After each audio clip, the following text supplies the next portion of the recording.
Assalamualaikum warahmatullahi wabarakatuh dan salam sejahtera. Bersama dengan saya yang bahagia Tan Sri Datuk Dr. Khairy Jamaluddin, Ketua Pengarah Kesihatan Malaysia. Semalam dalam penggulungan usul titah diraja di Dewan Rakyat, saya telah menyatakan bahawa Kementerian Kesihatan Malaysia tidak lagi menggunakan terma immunity kelompok atau herd immunity, tetapi bergerak kepada perluasan capaian vaksinasi. Ini bermakna kita akan meluaskan program vaksinasi kepada seramai yang mungkin penduduk Malaysia. Sebagai contoh, kita telah memulakan vaksinasi kepada golongan remaja dan akan menilai data untuk vaksinasi kepada kanak-kanak bawah umur 12 tahun. Saya pun telah mengadakan pertemuan dengan sebuah syarikat pengeluar vaksin yang telah pun baru-baru ini mengeluarkan data ujian klinikal awal terhadap vaksinasi untuk kanak-kanak di bawah umur 12 tahun, dan kita sedang berunding untuk mendapat perolehan vaksin tersebut. Petang ini saya akan jelaskan mengenai pendirian kita berkenaan dengan imuniti kelompok.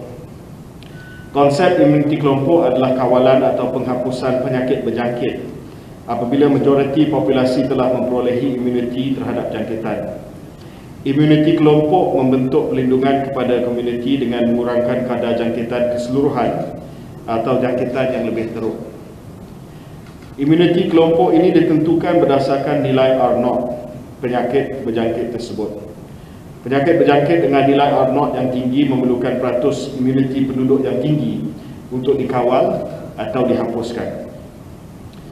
Pada awalnya, virus SARS-CoV-2 asal Wuhan strain mempunyai nilai R0 antara 2 hingga 3. Tetapi apa yang telah mengubah pendirian sebahagian besar negara adalah kemunculan varian Delta. Nilai R0 telah meningkat antara 6 hingga 10, ada yang kata lebih daripada itu bagi Delta. Varian Delta juga telah mengubah tahap keberkesanan terhadap vaksin dan juga tahap penularan virus. Infectivity dia adalah jauh lebih tinggi daripada virus asal. Dalam hal ini, KKM akan meneruskan program vaksinasi COVID-19 supaya semua populasi yang layak diberikan vaksin dapat diberikan vaksin sebelum hujung tahun ini. Maksudnya kita akan pastikan semua dewasa dan semua remaja lengkap menerima vaksin sebelum akhir tahun ini. Berdasarkan maklumat daripada pihak Pertubuhan Kesihatan Sedunia WHO, tiada negara yang telah mencapai so-called herd immunity. Malah pihak WHO juga menyatakan bahawa matlamat utama vaksinasi adalah untuk mengurangkan kes dan kematian, manakala untuk mencapai imuniti kelompok bukan lagi menjadi keutamaan atau satu perkara yang realistik. Oleh itu, kita telah mengubah strategi untuk memberikan vaksin kepada seramai mungkin penduduk Malaysia serta memasukkan golongan-golongan baru berdasarkan data seperti golongan remaja, kanak-kanak akan datang dengan adanya kelulusan daripada pihak NPRA, dan juga dos yang ketiga dan juga dos penggalak untuk golongan tertentu. Strategi ini amat penting untuk kita mengawal penularan COVID-19, mengurangkan kadar kemasukan ICU serta mengurangkan kadar kematian agar kita dapat memasuki ke fasa endemik dengan selamat. Saya juga ingin mengambil kesempatan ini untuk menyentuh isu berhubung diskriminasi yang berlaku ke atas beberapa jenis vaksin yang turut digunakan di Malaysia. Saya mengambil maklum ada setengah negara yang menetapkan bahawa hanya individu yang menerima vaksin tertentu sahaja akan diberikan pengecualian daripada melakukan ujian, menjalani kuarantin setelah tiba di negara berkenaan dan sebagainya. Perkara seperti ini tidak sepatutnya berlaku kerana penting untuk kita faham bahawa vaksinasi melindungi individu daripada risiko mendapat jangkitan yang lebih teruk serta mengurangkan gejala-gejala penyakit. Walau bagaimanapun, tahap perlindungan imuniti akan terkesan dengan kemunculan varian baru yang lebih ganas dan kadar kebolehjangkitan yang lebih tinggi. Keputusan sama ada kemudahan atau kelonggaran yang hendak diberikan kepada pengembara dari luar negara mestilah dibuat berdasarkan kawalan dan pencegahan penyakit serta tindakan kesihatan awam di negara tersebut, bukan berdasarkan kepada jenis vaksin. So by discriminating the vaccine types, this will defeat the purpose of having the vaccine and administering them to the population. And I believe that we would like to get WHO to come up with a position on the discrimination of vaccines by certain countries. Our view is those vaccines are listed by the WHO as some of the vaccines that we use, most of the vaccines that we use are listed by the WHO under its emergency use listing. Then we should, countries should recognize those vaccines for travellers coming in. Saya juga ingin mengumumkan bahawa mula daripada 1 hari bulan Oktober, ini adalah untuk memudahkan dan memberi kemudahan kepada mereka yang telah mendapat dos pertama vaksin AstraZeneca. Kita akan memendekkan jarak masa antara dos pertama dan kedua bagi vaksin AstraZeneca daripada 9 minggu kepada 6 minggu, dan mereka boleh menerima dos yang kedua selepas 6 minggu. Saya juga ingin sentuh berkenaan dengan pemberian vaksin remaja.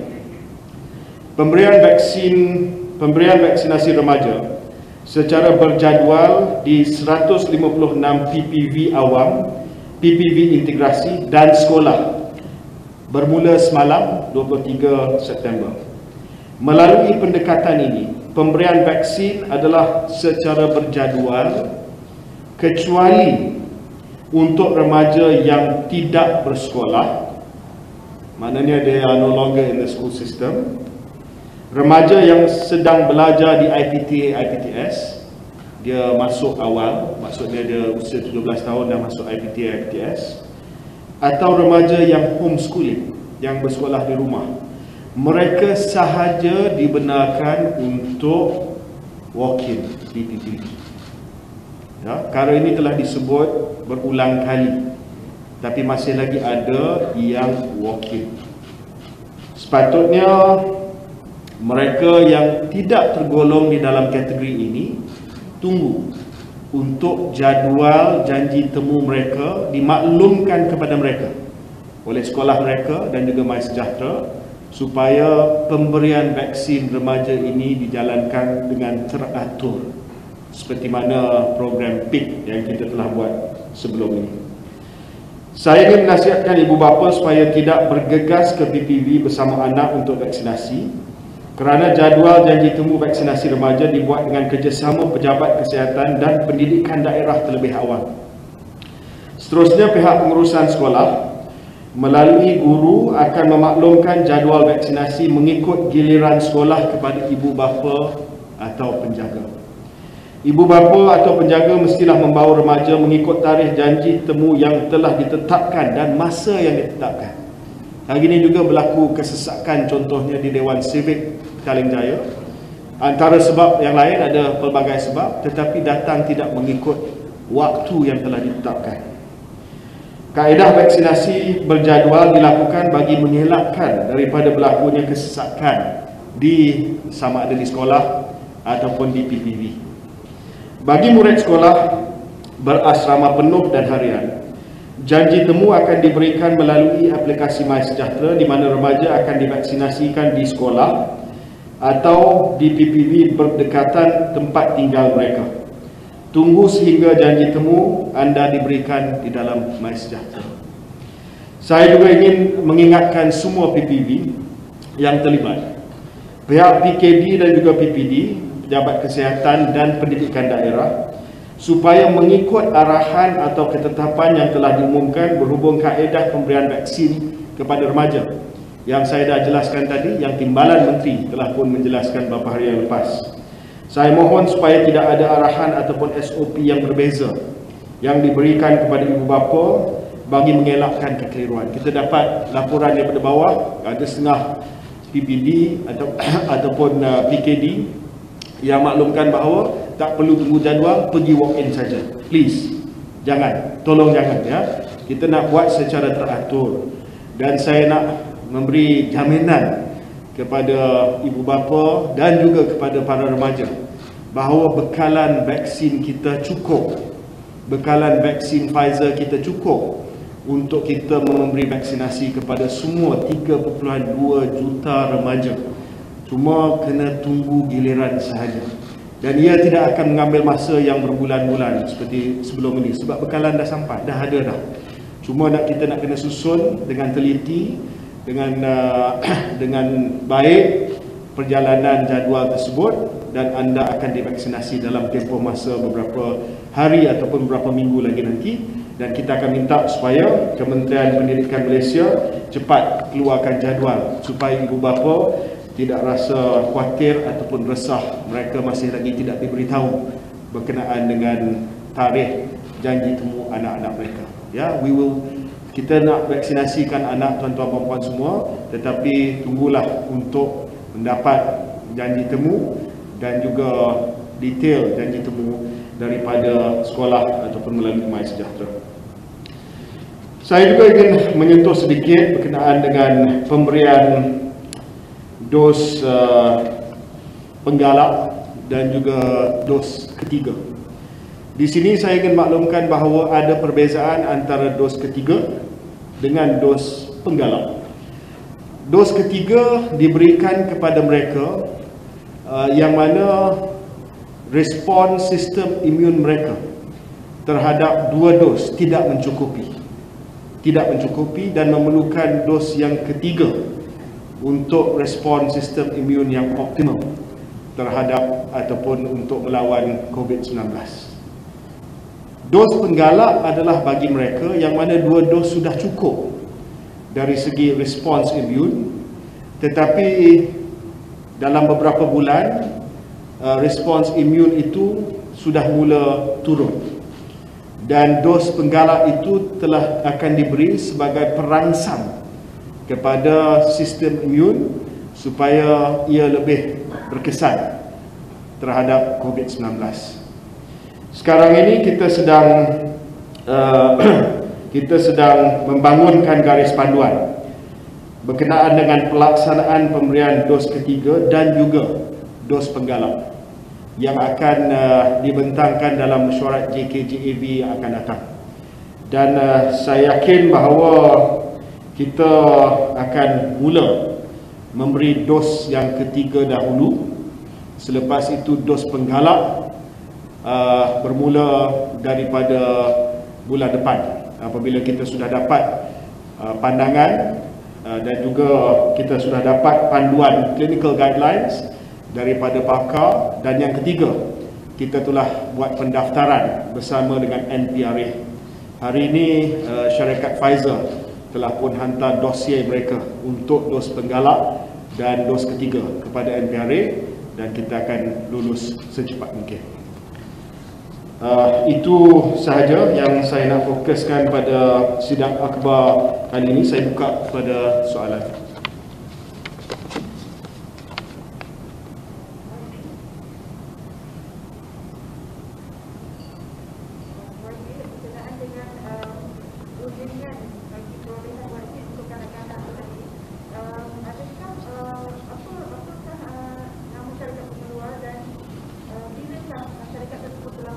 Data-data kepada KKM. Terima kasih. Syarikat tersebut sekarang ini sedang membuat persiapan untuk menghantar data-data tersebut kepada semua badan regulatory utama dunia, termasuk di Amerika Syarikat, di Kesatuan Eropah, EMA, dan juga termasuk di Malaysia. Tapi mereka kata memerlukan sedikit masa, mungkin bulan depan akan menghantar maklumat tersebut untuk dinilai oleh NPRA supaya dapat dibuat pendaftaran vaksin tersebut. Saya yakin mungkin akan ada syarikat lain juga yang akan buat sedemikian. Sebab ada beberapa syarikat yang telah pun menjalankan ujian klinikal di kalangan kumpulan kanak-kanak.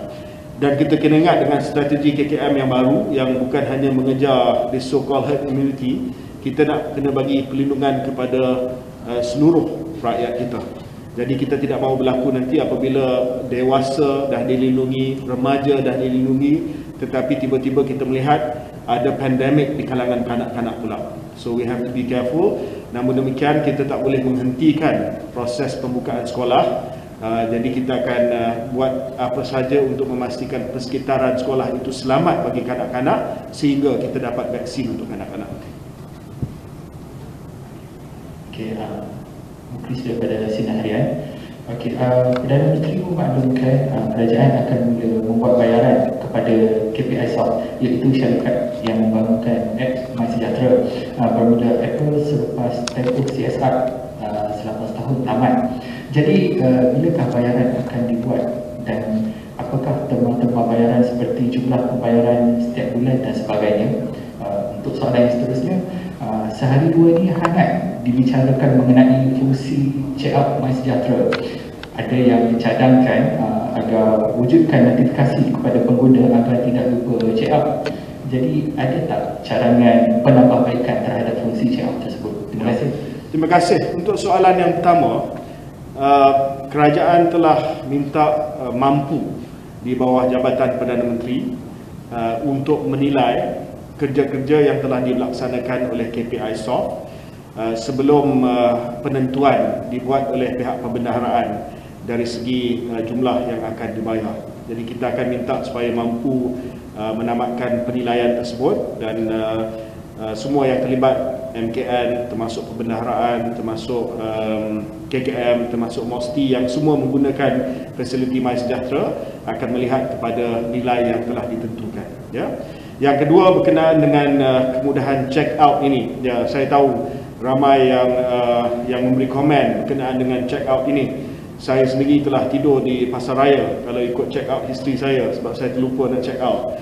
Ya, jadi kita akan melihat apakah kaedah yang terbaik untuk kita memastikan ciri check out ini dapat diguna dengan sempurna. So we admit right now that it is very difficult, agak susah untuk compliance check out.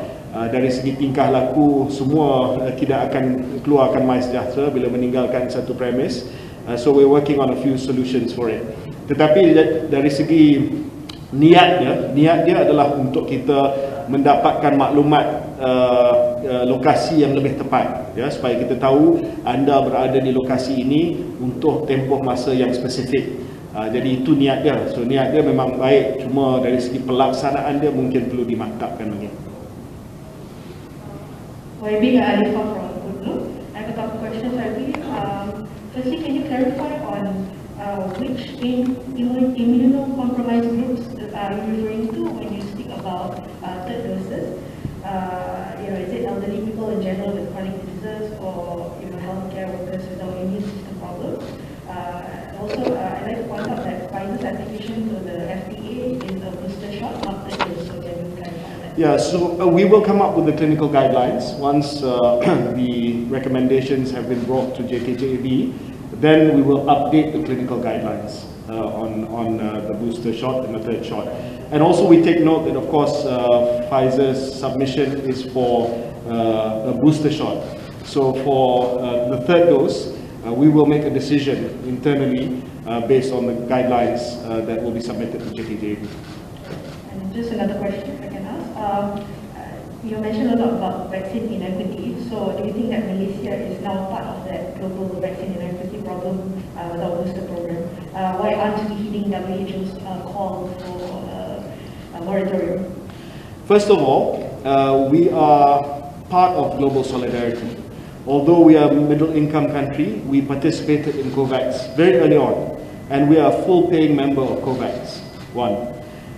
Secondly, we have also participated in the donation of vaccines. You all know the news has been covered many months back that we sent vaccines to Bosnia at the height of their pandemic. Third, there's no wastage of vaccines in Malaysia. Compared to developed countries, where we hear news of vaccines that are being wasted, that are not used past its expiry date. All vaccines here are being used, and we don't hoard any vaccines beyond what we need. And I think that's a crucial difference. Malaysia, we're using whatever stock we have. But in case we do not require the supplies to be delivered, we've made a decision to say that we can defer.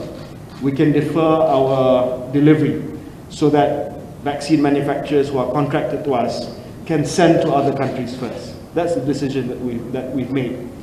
On the booster doses, that's why we haven't announced boosters for everyone. I think it would be not fair if we announce boosters for everyone right now when there are countries who are not even given their first dose. So our booster and third dose program now is very targeted to those whose immune system may not have gotten enough of a response from 2 doses. So I think a targeted booster and third dose program, I think, is fair. But I think the issue here is those countries who have vaccines that have gone past the expiry date. I think that is very, very wrong. Yeah. Just to confirm, say starting next month, is it only for immunocompromised or for the whole population? No, we will wait for the clinical guidelines and also the regulatory approval. But we have agreed in principle that and PM has also announced that we will start with the highest risk group. That right now, immunocompromised and the elderly with serious comorbidities. That's the start of our booster and third dose program. Yes. Maybe today, yesterday's reported death cases was about 100 plus. So this is a bit low because the past few weeks it's been 300 plus. So is this a case of the backlog situation already resolved? And do you think in the coming days are we going to see the trend to be more about like what we saw yesterday? There's still a bit of a backlog. I'll update you next week on where the backlog situation is. There's still a bit of a backlog, but of course we're making our way through the backlog right now. And if you look at the 7-day average, which is a better indication of the death rate, it's coming down. So we're quite happy, we're quite relieved that it's coming down. But I'll update on the backlog next week. We're working out a few things to ensure that the backlog can be cleared faster. There's some bureaucratic matters that we're looking into. Online, okay. Can we get one online, please? Thank you. Daniel from BFM. Hi, from BFM. I just want to clarify that yesterday you agreed with YB suggestion to offer rebate to encourage the reporting of self-test. But I just want to ask whether this is something that we're now considering. Yeah, so we support the suggestion. I support the suggestion, but a rebate is essentially a subsidy on the next kit that you buy. So I'll have to discuss this with Treasury, with Ministry of Finance, if we can get a budget that allows for us to provide that rebate, and that will ensure greater reporting of tests. Yeah. And one more question maybe. Are hospitals now bound by a cut-off time to report COVID deaths to manage the backlog? No, tidak ada cut-off time because most of these backlogs took place in the last 2 months, especially the surge of cases and deaths in the Klang Valley in July, August. So we're making our way through it. And now, saya dan Tan Sri DG, we've been visiting the states and we've gone to the hospitals, we've gone to the forensic departments. So a lot of the death cases there have been cleared already. Okay, thank you, Wadi. Thank you. Good evening, Wadi. I was when you referring to the study conducted on COVID-19 vaccines which was released yesterday, among others, the data also shows that most of the breakthrough infections that led to ICU admission and mortality occurred among unwed recipients. Would we view this? Is there a need then to offer AZ or Pfizer as a third of booster dose like in the future? Sudah pasti kita melihat kepada data yang telah pun dikeluarkan oleh Kementerian Kesihatan Malaysia melalui RICOVAN, which is our committee yang melihat kepada real life data dan telah disampaikan kepada media oleh Dr. Khairy Jamaluddin, pengarah Institut Pendidikan Klinikal. Dan perkara yang paling penting yang disampaikan oleh Dr. Khairy semalam adalah ketiga-tiga vaksin telah menunjukkan keberkesanan yang tinggi, ya. Dari segi kemasukan ke ICU, kadar kemasukan ke ICU untuk mereka yang menerima dos lengkap sama ada Pfizer, AstraZeneca ataupun Sinovac adalah 0.066%, very very low. Dan kadar kematian pula adalah 0.01%. Yes, of course kita ambil maklum bahawa daripada bilangan kemasukan ke ICU dan daripada bilangan kematian itu, data menunjukkan bahawa dari segi angka dia yang paling tinggi adalah Sinovac. Kita kena buat kajian yang lebih mendalam untuk menentukan sama ada ia adalah disebabkan jenis vaksin ataupun perkara-perkara lain, seperti maklumat berkenaan dengan pasien tersebut ataupun waktu mereka dijangkiti, sama ada penularan variant of concern dan sebagainya. So this greater analysis is being conducted, dan sekiranya didapati bahawa antara sebab adalah jenis vaksin, maka kita akan mengambil kira perkara tersebut dalam pemberian dos penggalak. But for now, I think the key takeaway is that all the vaccines in Malaysia's portfolio is effective and has cut deaths and ICU admissions. Itu yang paling penting, ya. Dan soal dos penggalak itu, we are still studying whether or not kita nanti bagi dos penggalak yang berbeza daripada dua dos yang asal. Itu masih lagi dalam kajian peringkat Kementerian Kesihatan Malaysia.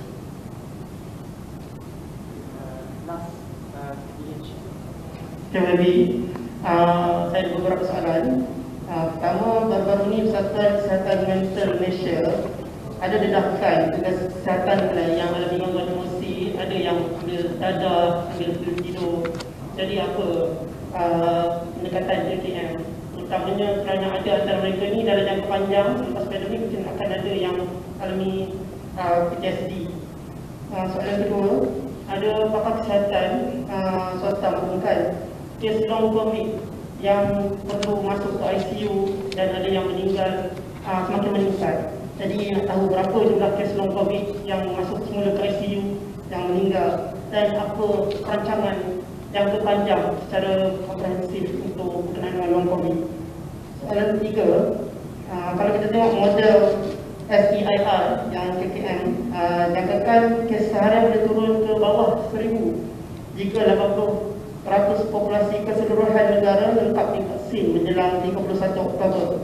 Tapi kita tengok dalam COVID now, sekarang jangkaan untuk capai 80% itu sekitar dilema. Jadi mungkin adakah kita akan naikkan balik kapasiti harian vaksinasi supaya kita boleh capai sasaran 80% itu lebih awal dan kes menurun selalu di ICU kematian semua akan menurun. Saja. Berkenaan dengan kes-kes long COVID ini, berdasarkan kepada pemantauan atas pesakit yang mengalami gejala long COVID, 5 gejala utama yang sering dialami adalah kelesuan, kesukaran bernafas ketika melakukan aktiviti tertentu, batuk, kesukaran tidur dan keresahan. Dan juga dari segi klinikal ada kesan secondary pulmonary fibrosis di paru-paru mereka yang telah dijangkiti COVID. Jadi dalam hal ini, Kementerian Kesihatan Malaysia sedang menjalankan 2 kajian. Yang pertamanya, assessment of 90-day return to hospital amongst COVID-19 patients di Hospital Raja Perempuan Zainab II, Kota Baru. dan juga satu kajian yang dibuat oleh Hospital Sungai Buloh dan juga CPRC Perkhidmatan Hospital dan Clinical Research Center Hospital Sungai Buloh berkenaan dengan long COVID. Apa yang kita cadangkan adalah satu program rehabilitasi untuk pesakit long COVID yang akan diketuai oleh pakar perubatan rehabilitasi. Ada pelbagai kesan long COVID yang telah pun saya sebut tadi, pelbagai gejala. Dan rehabilitasi untuk pesakit long COVID ini berbeza mengikut pesakit tersebut. But we will be designing rehabilitation programs, physiotherapy programs for those who suffer from long COVID. Dan juga kita mohon supaya mereka yang sudah dijangkiti dengan COVID menggunakan ciri dalam MySejahtera untuk melaporkan gejala-gejala long COVID supaya Kementerian Kesihatan dapat data tersebut dan juga boleh menawarkan kepada mereka perkhidmatan rehabilitasi di mana-mana fasiliti KKM yang ada kemudahan itu disediakan. Berkenaan dengan kesihatan mental di kalangan petugas barisan hadapan, kita sedia maklum tentang perkara tersebut dan kita akan meningkatkan lagi kaunseling psikologi di kalangan petugas kesihatan mental. Kita akan menambahkan lagi program-program minda sihat Let's Talk di kalangan petugas barisan hadapan kita. Dan saya sekarang ini bersama dengan Ketua Pengarah dan KSU setiap minggu kita membuat lawatan ke lapangan dan kita mengadakan perbincangan yang terbuka dengan pengarah hospital, dengan pegawai perubatan daerah. We see all of them virtually, tetapi kita turun ke negeri untuk mendengar kes-kes tertentu supaya kita dapat memberi respons yang terbaik kepada tekanan yang dihadapi oleh petugas barisan hadapan kita.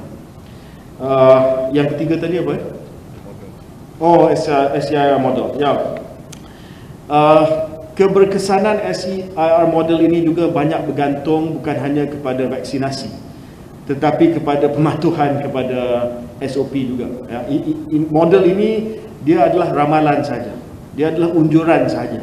Tetapi sekiranya kita tidak dapat mengamalkan SOP, dan saya akan keluarkan beberapa langkah-langkah minggu depan untuk kita hidup bersama dengan COVID-19 yang lebih daripada memakai pelitup muka, menjaga penjarakan fizikal, menjaga kebersihan dan sebagainya. Ini lebih kepada kawalan kendiri untuk kita dapat melaksanakan ujian dan mengasingkan diri dengan secepat mungkin. Sebab kita nak reopen safely. Kita telah buat keputusan bahawa Malaysia we are reopening safely.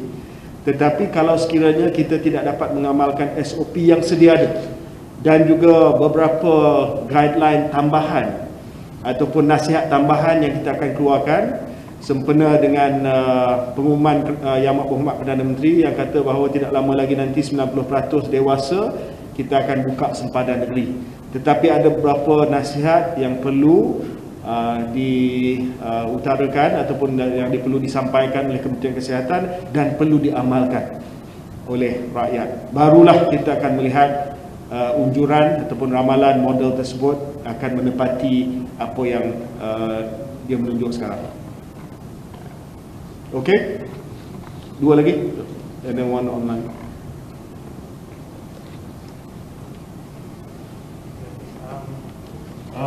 Can you confirm that the Cabinet on July 30th said that healthcare workers have to notify security forces if undocumented migrants show up at health facilities and PPVs?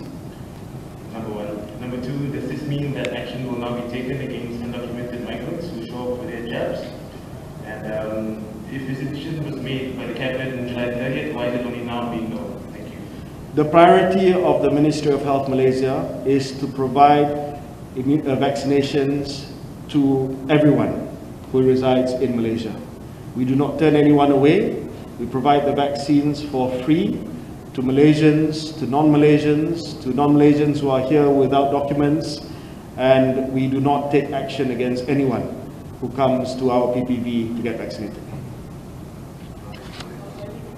One question for me, additional. Can we get some data on the number of non-COVID backlog cases for because we understand that there's a lot of services at ground that were pushed back because of COVID cases? What's comments on that as well. Data sehingga 1 September menunjukkan sejumlah 57,355 kes backlog bagi kes-kes pembedahan surgical base dan prosedur perubatan medical base. 93.8% atau 53,785 adalah kes backlog surgical base yang meliputi pembedahan arm, urologi, pediatric, plastik, reconstructive, cardiothoracic, orthopedic, ophthalmology. Daripada jumlah tersebut, 97.4% kes backlog pembedahan bukan kanser, tetapi ada 26% atau 1,412 yang melibatkan kes kanser. Manakala 6.2% ataupun 3,570 kes adalah backlog untuk prosedur perubatan medical base, angioplasty, angiogram, pacemaker insertion, lung function test, bronchoscopy, stem cell transplant, serta radioterapi dan CT simulation. Daripada jumlah tersebut, 83% merupakan kes backlog bukan kanser, 15% melibatkan kes kanser dan 272 kes untuk prosedur transplant. Bagi menangani isu backlog, KKM telah memulakan penyumberluaran ataupun outsourcing perkhidmatan perubatan pesakit bukan COVID kepada hospital swasta.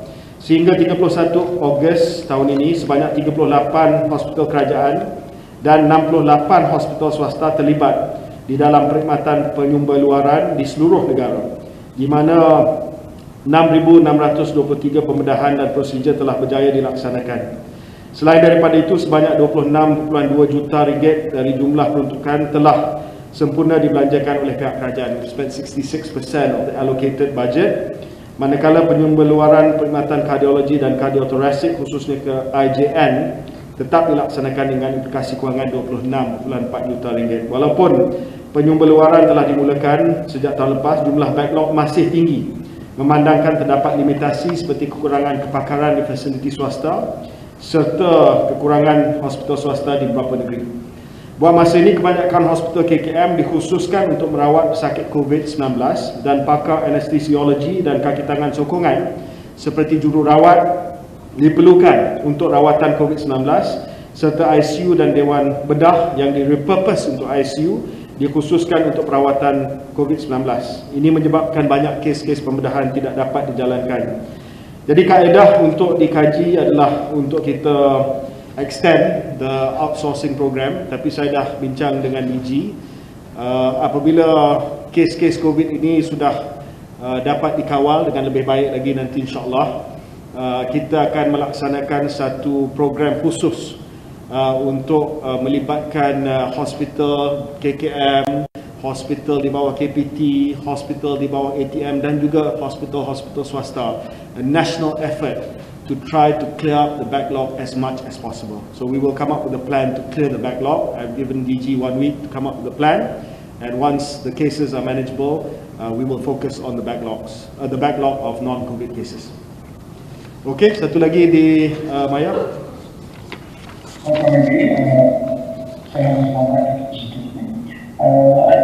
I was hoping to clarify on 3 questions. One is about the vaccine for children below the age of 12. So what are we looking at? Are we looking to for the vaccine that is for children age 3 and above or 7 and above? Which one was the one that submitted recently?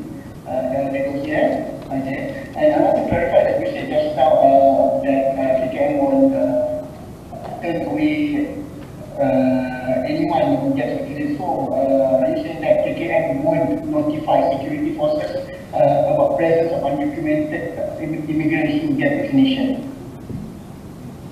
Soalan yang pertama berkenaan dengan syarikat mana yang kita sedang berunding. Kita akan umumkan bila kita memeterai perjanjian nanti. Dan yang kedua, pendirian KKM seperti mana yang saya sebutkan tadi adalah fokus utama kita adalah pemberian vaksin. Tak kira lah status immigration mereka. Okay, alright.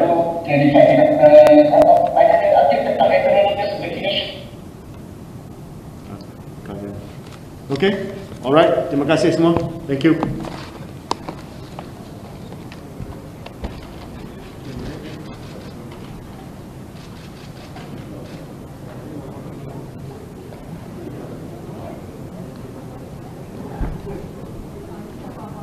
Kenduri dah, jom je.